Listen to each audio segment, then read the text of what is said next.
continuación va a hablar don Fernando Doncel, que va a hacer la ponencia sobre fondos europeos para el desarrollo. Es el director de proyectos internacionales de Europa Máxima y además el decano de nuestro colegio de Cataluña. Así que, Fernando. Buenas tardes a todos. Muchísimas gracias por auspiciarnos al decano, presidente de la Asociación de Salamanca, porque es el propio presidente de la UIT que se está refiriendo a nosotros como decanos, pero somos presidentes de nuestras asociaciones provinciales. Agradecer a la UIT, en su persona al presidente de la Unión de Asociaciones de Ingenieros Técnicos Industriales de España, que es la que promueve esta jornada. Agradecer especialmente la presencia del director de la Cámara de Salamanca y también que nos acompañe pues, el director de la oficina de la UIT en Bruselas, don Gerardo Arroyo. Muchas gracias por desplazarse hasta aquí. Vicepresidente de la Asociación de Cáceres, Manuel Cebrián, también muchas gracias por acompañarnos, de la delegación de Béjar y bueno, un poco a todos los presentes, que muchas caras las conozco, pero otras me resultan nuevas, afortunadamente, ¿no? Hay una tasa de renovación en la asistencia de los actos colegiales y de la asociación. Bueno, pues vengo un poco a ponerle un poco un tinte más positivo que nos acaba de plantear el director de la Cámara de Salamanca, porque es precisamente el fin, ¿no? O sea, es decir, esta es la situación, entonces ahora más que nunca tenemos que utilizar todas las herramientas que tenemos a nuestro alcance. En el tema de fondos europeos, la verdad que España siempre ha estado un poco a la cola. Hemos conseguido financiación en algunos sectores, ahora veremos en cuáles, y en otros nos hemos mantenido un poco pasivos, ¿no? Y la capacidad de mejora en ese sentido es grande. Entonces, yo suelo empezar hablando de algo raro. La última ponencia hablaba sobre la luna, y lo curioso que es que todo el mundo piensa que es blanca y es de color negro como el carbón, ¿no? Lo que pasa es que la vemos así. Pero hoy quiero comenzar hablando sobre Marte, ¿vale? Más concretamente sobre la misión a Marte. No os asustéis, efectivamente estáis donde tenéis que estar, pero se trata de eso, ¿vale? Proyectos grandes, proyectos súper ambiciosos, donde vamos a necesitar muchos compañeros de viaje, donde vamos a necesitar mucha financiación, donde vamos a necesitar muchos recursos. Ser tremendamente ambiciosos y conseguir alcanzar proyectos tremendamente grandes. Entonces, yo siempre digo que para abordar un proyecto son necesarias dos cosas, ¿no? Una, la voluntad de hacerlo, y otra, presupuesto para llevarlo a cabo. La misión a Marte está claro que es una cosa que lleva ahí tiempo, lleva planificada y se prevé que en el 2030 se lleve a cabo. Se va a llevar a cabo en el 2030 y no antes o después, una cuestión de presupuesto. Entonces, una vez que todos nosotros, o una buena parte de nosotros, tenemos la voluntad de sacar alguna idea, algún proyecto adelante, nos faltaría el presupuesto, y es de lo que os voy a hablar esta tarde. Bueno, los ordenadores... el Horizonte 2020 se plantea pues como una gran tentación, ¿no? O sea, es algo muy atractivo, de lo que llevamos escuchando hablar mucho tiempo y demás. ¿Cómo ha estado España hasta ahora en el programa Marco? El Horizonte 2020 no es más que el octavo programa Marco, que hasta ahora se llamaba de Investigación y Desarrollo Tecnológico. Ahora diremos cómo se llama actualmente, y ha arrancado justo hace un año, en enero de 2014. Como podéis ver en la gráfica, tenéis ahí segundo, tercero, cuarto, quinto, sexto y séptimo programa Marco, ¿no? Y en el octavo es en el que estamos ahora, y que solamente llevamos un año y nos ha pillado a todos un poco comenzando, ¿no? a meternos en el funcionamiento del programa europeo. En el séptimo programa Marco, que fue el último, de 2007 a 2013, siempre se habla de sexenios, pero realmente son 7 años lo que es cada programa marco, fueron casi 3.000 millones de euros lo que se consiguieron de subvención. Aproximadamente el 8,3% de lo que entonces era la Europa de los 27, como sabéis ya son 28 países de la Unión Europea. Esto con una subvención anual que pasó del sexto programa marco de 235 millones al séptimo de 424, casi se duplicó. En los diferentes sectores veis marcados en esa tabla en color rojo aquellos en los que estamos peor. En los que estamos mejor precisamente son energía, investigación en beneficio de la PYME y regiones del conocimiento. Pero tenemos que fijarnos en todos los intermedios, porque desde luego en los que estamos rojos puede ser que no se hayan lanzado suficientes propuestas, pero también puede ser que tengamos ciertas patologías. Entonces tenemos que ver cuáles de las zonas intermedias, de esas zonas azules y blancas, podemos intentar conseguir mayor financiación, mayor cantidad de fondos.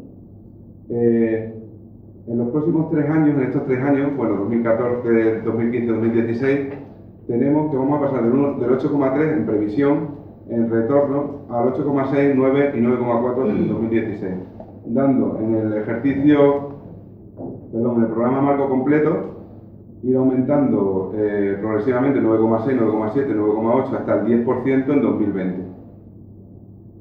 Con esto tendríamos una media de 9,5% de retorno frente al 8,3 en el anterior programa marco. Esto es un poco las intenciones a nivel estatal.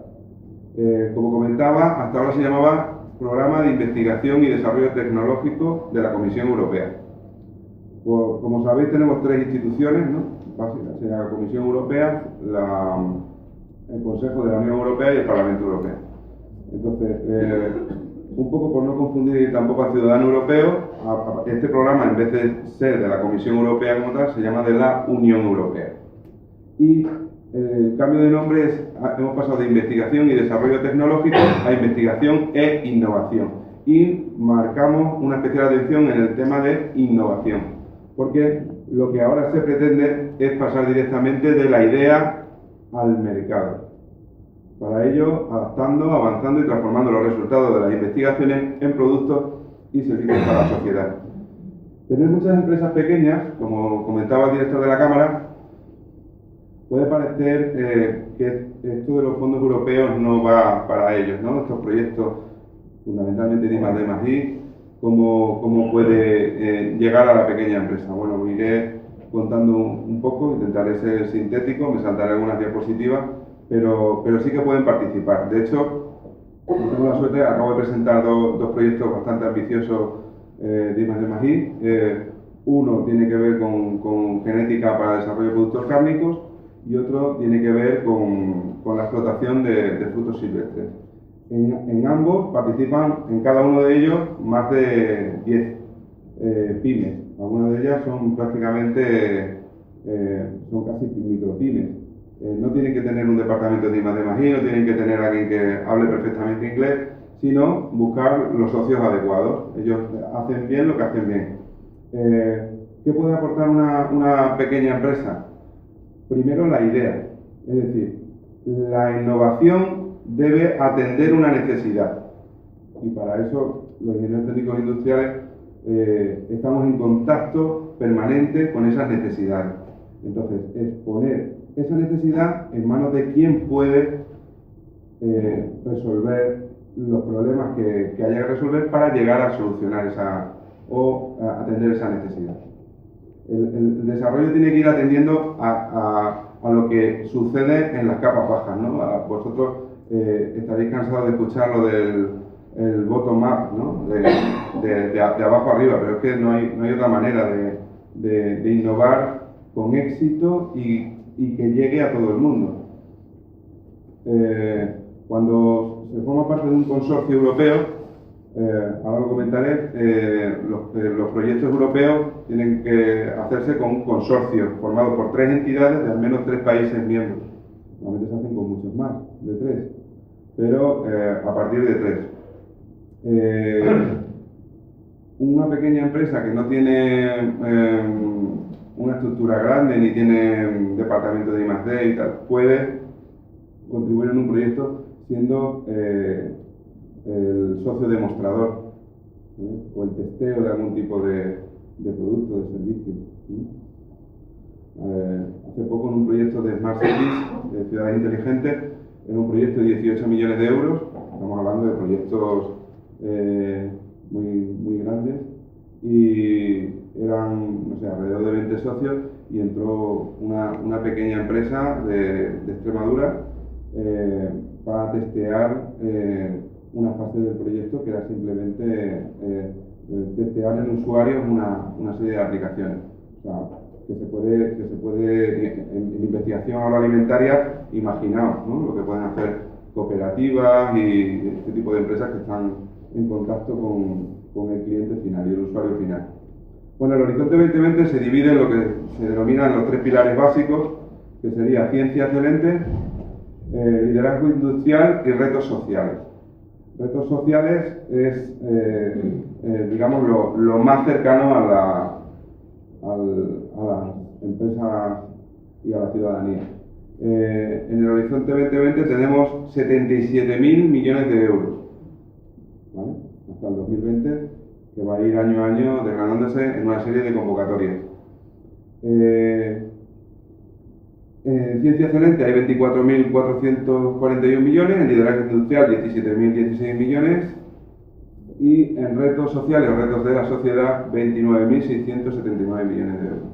¿Vale? Aquí dentro de retos sociales, que es donde más convocatorias podemos presentarnos, sería salud, cambio demográfico, bienestar, seguridad alimentaria, agricultura, etcétera, energía segura, limpia y eficiente, transporte inteligente, acción por el clima,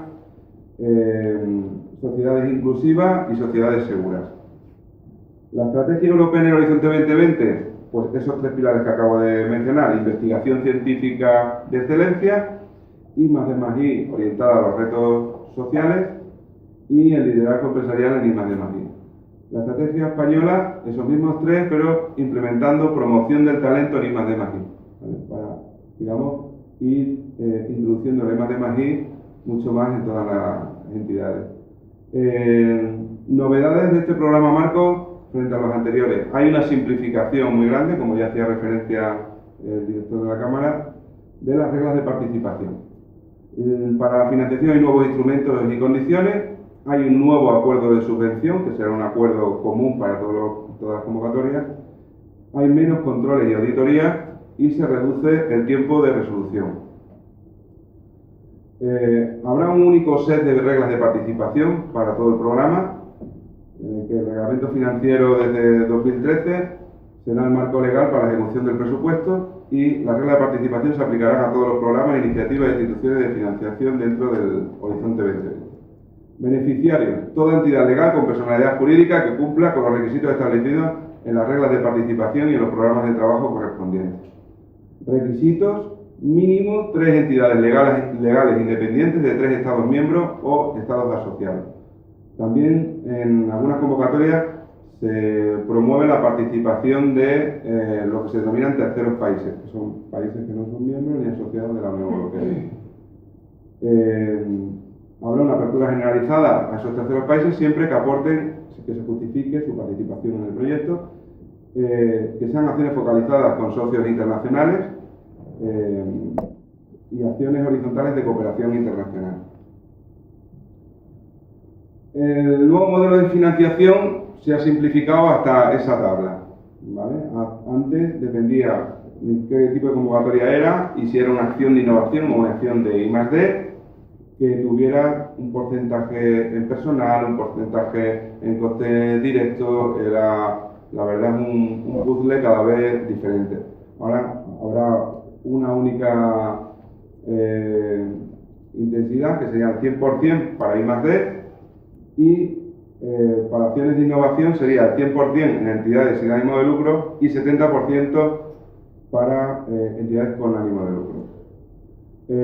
Los costes indirectos, que también eran variables en función de la convocatoria, del subprograma, del programa de trabajo, etc., pasa a ser fijo del 25%, que no será necesario justificar pero que no se permite que sean subcontrataciones. Aparte, existe un bonus de 8.000 euros al año para las entidades sin ánimo de lucro.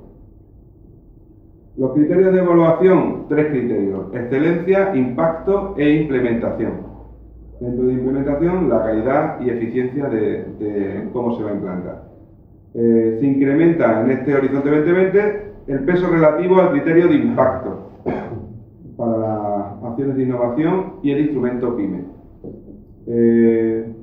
La evaluación se va haciendo, digamos, sobre 15 en cada uno de esos criterios de evaluación. Hay que superar 10 sobre 15 en cada uno de ellos y en el global para poder pasar a la siguiente fase. Estamos hablando de programas competitivos. Entonces, nos enfrentamos cuando hacemos un consorcio a otros consorcios que se han hecho también con la mejor idea, con las mejores instituciones y con una gran ambición. Entonces, al final, pueden estar saliendo de 450 propuestas, 40 adelante, para que hagamos un cálculo de lo competitivo que es. Y cada una de estas propuestas normalmente lleva bastante trabajo detrás, y un trabajo colaborativo. Se trata de buscar a los mejores socios para poder tener la mayor oportunidad. Hay un nuevo acuerdo de subvención que establece los derechos y obligaciones de los beneficiarios y será genérico para todos. Sería una arquitectura común para el acuerdo de subvención general, será un documento único, será un documento mucho más sencillo y tendrá guías online para resolver todas las dudas. El tiempo de resolución se reduce a 8 meses desde el cierre de la convocatoria, 5 meses para comunicar los resultados de la evaluación y 3 meses desde dicha comunicación hasta la firma del acuerdo de subvención. Existe luego una línea adicional que, si nos da tiempo, mencionaré por encima, que sería el Fast Track to Innovation, que tiene un tiempo de resolución de 6 meses. De los 8 meses que se establecen ahora, pues 2 meses. En cuanto a los pagos, la prefinanciación o anticipo se paga al coordinador, que luego lo reparte, no sé si es la mejor palabra, entre el resto de los socios del consorcio. El pago sería en un plazo de 30 días desde la fecha del acuerdo de subvención, es decir, se inicia con un anticipo, por lo tanto se puede comenzar el proyecto sin mayor problema. Hay unos pagos intermedios, se pagan en el plazo de 90 días después de recibir los informes periódicos, y un pago final que también se paga en los 90 días. Super novedad del H2020, el IVA pasa a ser coste elegible si no es deducible. ¿Vale? Si es una empresa se puede deducir de él, pues no es subvencionable, pero si es otro tipo de entidades, que era un problema bastante grande para centros tecnológicos, etcétera, pues sí será coste elegible. En cuanto al fondo de garantía, hay una continuidad del sistema aplicado en el 7º programa marco, no se podrán imponer garantías adicionales a los participantes y es el 5% de la contribución retenida desde la prefinanciación inicial, que se devolverá al final de la acción, digamos en la certificación final. Auditorías hasta 2 años después del pago final. Habrá menos auditorías y todas estarán más enfocadas a identificar riesgos y prevenir fraudes. No habrá una fiscalización continua que obstaculice o que así se convierta en el eje principal de la actividad del proyecto, ¿no? Y cumpliendo con todo lo que te solicitan. En cuanto a la validación de beneficiarios, habrá una verificación de la capacidad financiera ex ante, que será por defecto o solo para aquellos beneficiarios que soliciten 500.000 euros o más y sean coordinadores. Y básicamente para todas las entidades que no tengan soporte público. Y certificado del estado financiero de los costes, que será en el momento de reclamar el pago final y únicamente si la subvención es mayor o igual de 325.000 euros.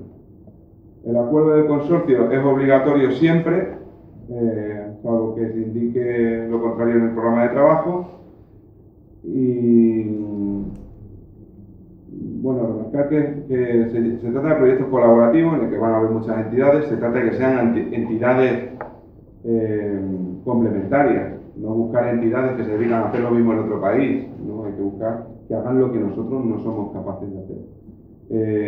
Esto implica compartir conocimientos, no solo en relación con los resultados a explotar, sino también en cuanto a la propiedad intelectual. Bueno, la Comisión promueve que los consorcios tengan una estrategia para explotar las tecnologías y el conocimiento generado en el proyecto. Los proyectos colaborativos, yo siempre digo que tienen el +I, como el nombre de mi empresa, Europa +I, no solamente el +I de innovación, de I+D+I. El +I es también internacionalización. Entonces, a esa internacionalización a la que hacía referencia antes Fernando, imaginaos que una empresa normal participa dentro de un proyecto con un montón de socios haciendo cosas que son súper complementarias y te tienes que reunir con ellos. Unas veces será en tu país, otras veces será en otro, normalmente se hacen 4 y luego depende de las actividades, ¿no? Dentro de un proyecto europeo van incluidos los viajes que sean necesarios para la puesta en común, para el trabajo, para digamos, conocer y conectar unos conocimientos con otros.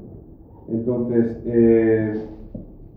es sacar a la empresa de paseo por Europa, así lo llamo yo, ¿vale? Y en ese momento pues, estableces muchas conexiones con otras empresas. Ah, bueno, pero esta otra empresa que hace algo parecido, resulta que le contrata esto a esta empresa porque lo hace de otro modo, ¿no? Y entonces hay una conexión luego de las empresas con las que yo tengo contacto y con las empresas que trabajan con ese otro socio, de tal manera que al final se crean redes bastante interesantes. Bueno, la política general permite el acceso libre a las partes que no se vayan a explotar, pero protegiendo aquellas partes que se consideren necesarias por razones de seguridad, privacidad u oportunidad de explotación comercial.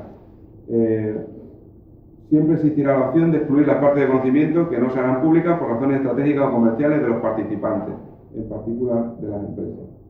Puede suceder, quiero trabajar en conjunto, pero resulta que yo tengo algo, digamos, que hace mi empresa especial, ¿no? Y no me interesa compartirlo. Se puede proteger desde el primer momento, incluso desde la elaboración de la propuesta inicial, cuando no sabemos si va a salir el proyecto adelante. Se puede hacer la protección de lo que se trate, ¿no? Si un dispositivo, un sistema o...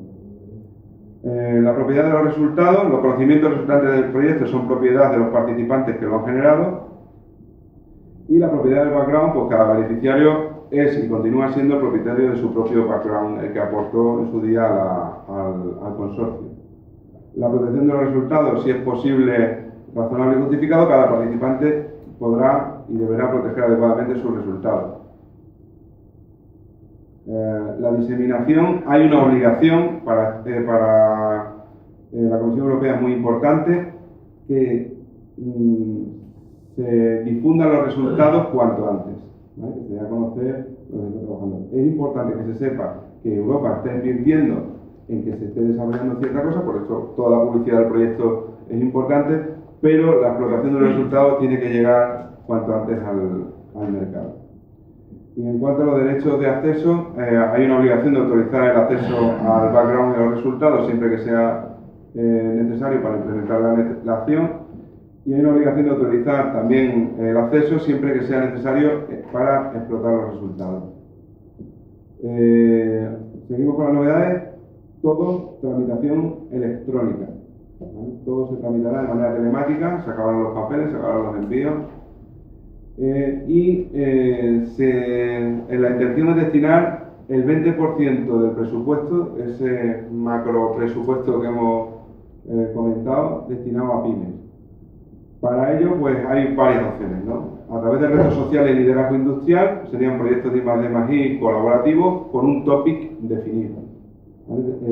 Las convocatorias salen hacia un sector concreto, ¿vale? Para un fin concreto, pero el topic es ya un fin más específico aún, ¿vale? El instrumento PYME, que lo comentará Gerardo Arroyo, que son proyectos de crecimiento empresarial de alcance europeo en base a un proyecto de I+D+I temático. El consorcio es opcional y se podrá hacer en una o dos fases. La primera fase será máximo 50.000 euros, ya comentaré muy por encima en qué consiste. Y la segunda fase se llegará hasta 3 millones de euros.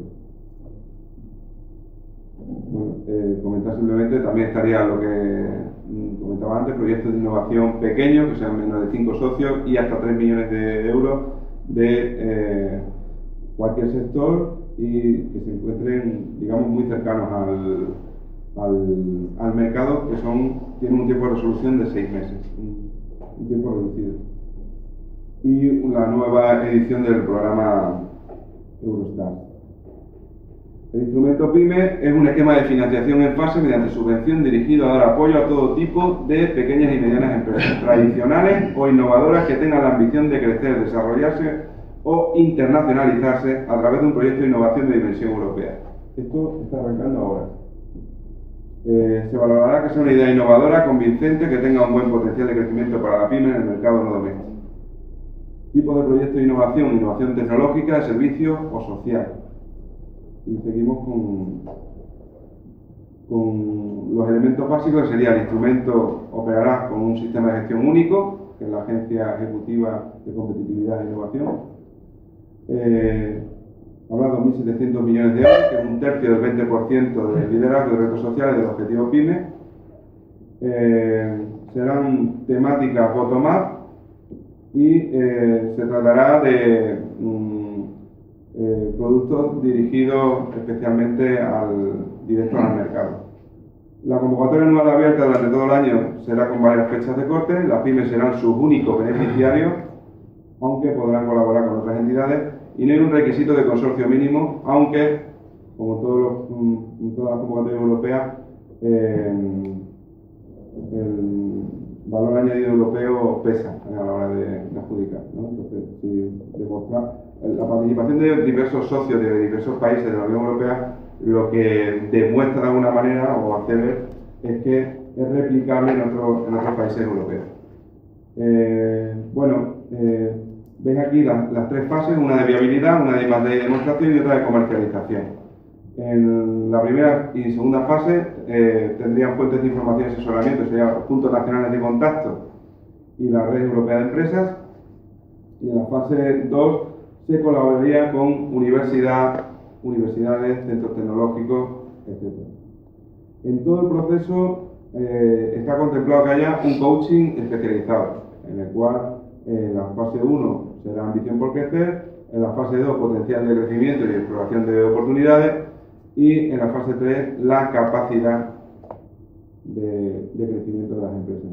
Se trata de dejar en ese proceso del proyecto el servicio de coaching es para que cree una transformación en la empresa y sea una empresa más competitiva y más innovadora una vez que termine el proyecto, que no se quede solamente en el proyecto.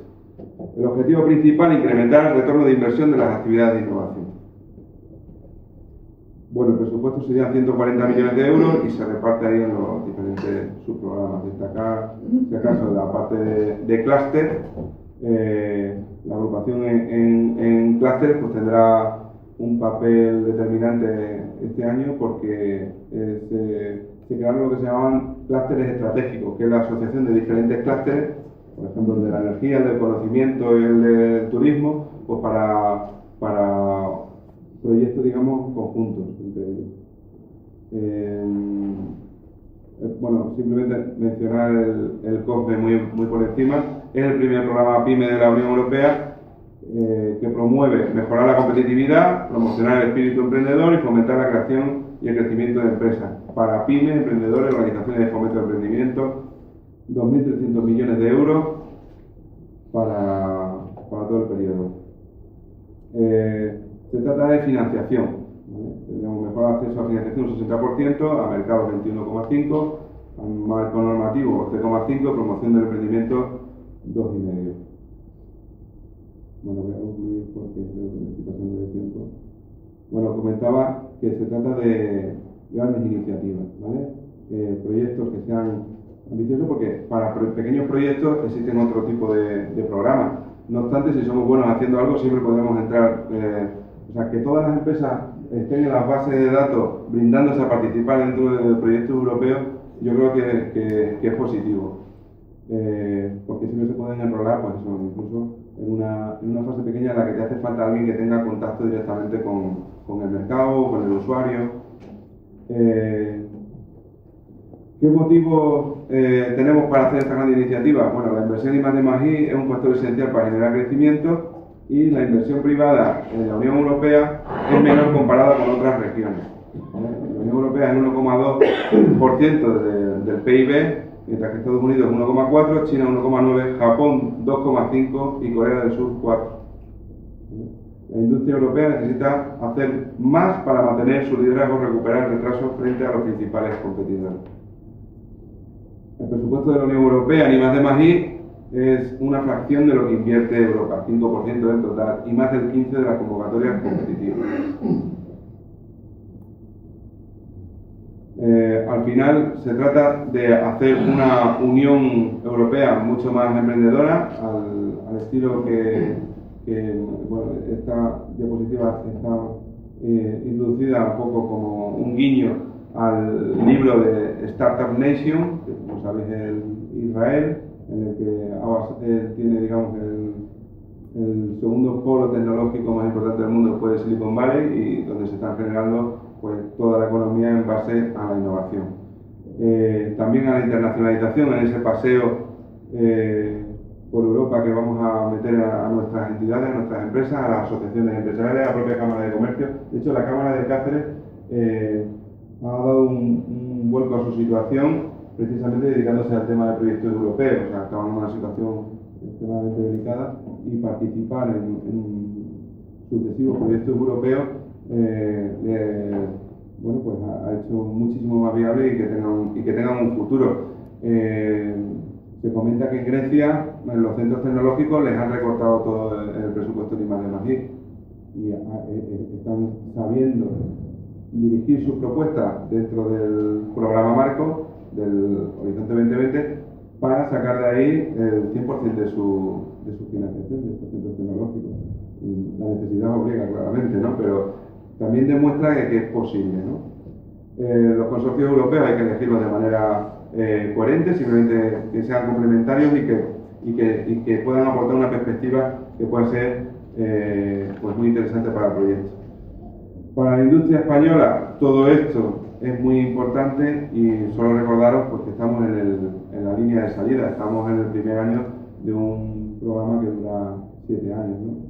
Nuestro objetivo en todo esto sería estimular proyectos ambiciosos, que es lo que os está comentando desde la misión a Marte, lanzarlos y gestionarlos para que tengan éxito.